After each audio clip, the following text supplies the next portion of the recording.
on this. So with Charles's law, page 28. Oh, okay. You must have the old one then. So just cross out bits that aren't right. So I think you probably got a misprint here as well. So make sure those correct words are in there. Yeah. So just swap them out.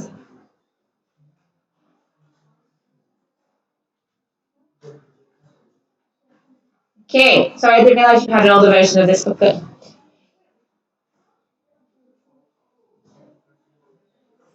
Okay. So just make sure yours says the same as mine on page 28. So Charles's law to investigate the relationship between volume and temperature for a fixed mass of gas at constant pressure. So what we have in our equipment is quite a simple piece of equipment, and again I'll show you a video of it later. So what we have is basically a beaker of water that we can heat up, and in that water we've got this apparatus here. So this one here that looks like a thermometer is a thermometer. The other long tube thing is a tube, and it's got air in it, and it's got a little stopper in the top of the air. Okay? So that stopper can move up and down depending on the volume of air that is in that tube. Okay, so that little stopper tells us the volume of air in there. So the length of the trapped gas sample is noted at a particular temperature, and then the temperature of the water bath is then altered, and the new length noted. So that length will change. The procedure is repeated for several temperatures. And again, very important for accurate results, the water should be well stirred to ensure even temperatures. The whole of the trapped gas must be surrounded by water to ensure it's evenly heated. And the temperature should be changed slowly to ensure the gas is at the same temperature as the water. Yes, very good. It's just a tube with air in it. It doesn't really have a name. Okay. So I'll show you quickly a video of the apparatus, just like we've done before.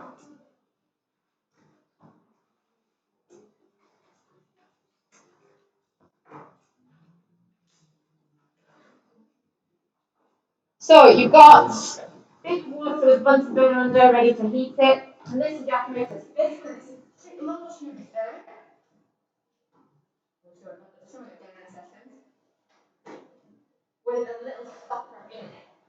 Next to it, you will quite often see a ruler that helps you just measure how much air there is. So there you go, there's a ruler next to it. And it can tell you what length of air is in there. Okay? And length is proportional to volume, so you can just assume that the length is the volume. Okay. So there's your ruler next to a tube of air with a little stopper on the end of it. So hopefully it'll zoom up to the stopper. Yeah, there it is. Okay, so that's helpfully pointed out to you is a little stopper, and that can move up and down. Sometimes it's made out of mercury. It's probably not made out of mercury anymore because mercury is quite dangerous. That's the kind of equipment that we have. So it's quite a simple piece of equipment. Right, so back to our notes. Sorry, I'm busy. It doesn't matter as long as you're consistent with it. So the same, each time. Right, so copying up some demonstration results. So what I've got is temperature in degrees C, and you'll see there are missing values at the bottom as well, so we're obviously going to be doing something different. So I'm just going to give you a few results for this one. So 25, 40, 60, and 80. And the length in millimeters, so we can say the length is pretty much the volume, because there's the same breadth and height for each one.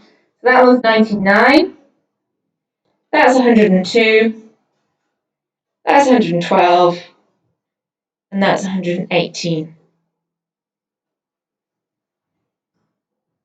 Okay.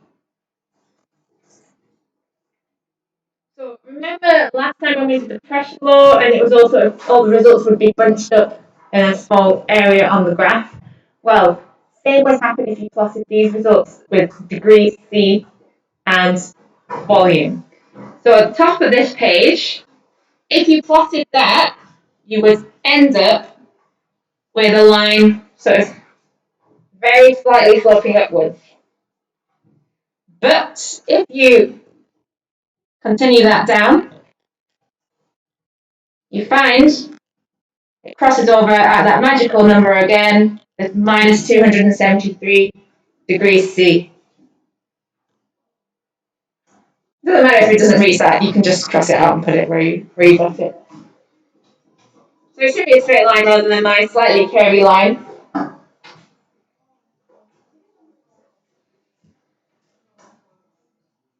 So again, if we take that minus 273 degrees C to be absolute zero, as we know it is, you could plot temperature in Kelvin versus volume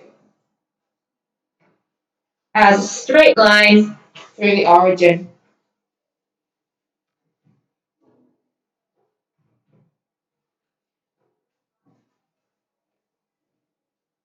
But that's only if you take the temperature to be in Kelvin. If you take it to be in degrees C, you get that funny looking graph over here. So volume is only proportional to temperature, directly proportional to temperature, if the temperature is in Kelvin.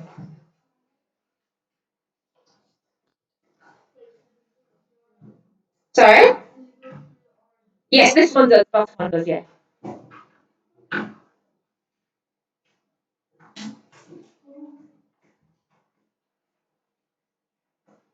Okay, so we're going to go back now up to the table and fill in the bits that we're missing.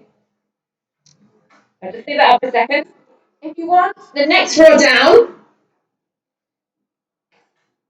is temperature in Kelvin. So remember, to change from degrees C to Kelvin, you add 273. So I'm sure you can do that yourselves.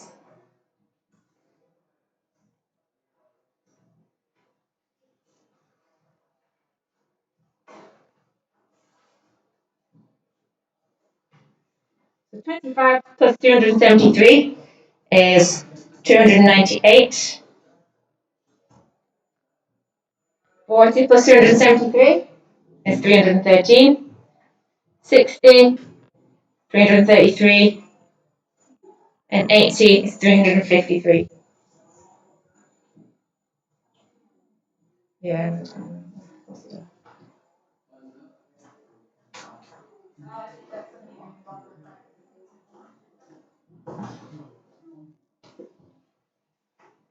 And the final row, you may have guessed it's going to be something divided by something or something times something. So what it's going to be is volume divided by temperature in Kelvin.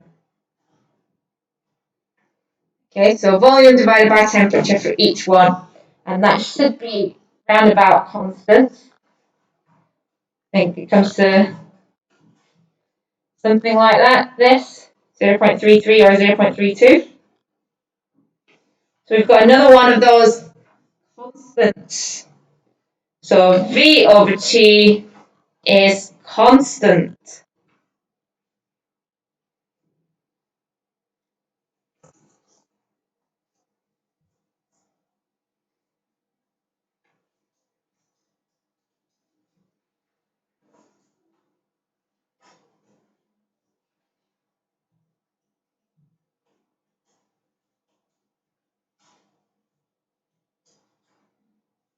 Okay.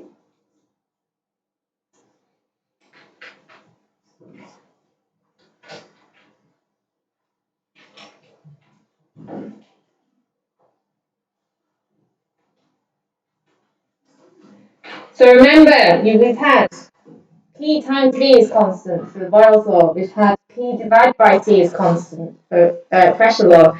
And now for Charles' law, we've got V divided by T is constant. So go back down to the summary. Charles' law, the volume of a fixed mass of gas at constant pressure is directly proportional to its temperature measured in Kelvin. So Volume is proportional, directly proportional to temperature.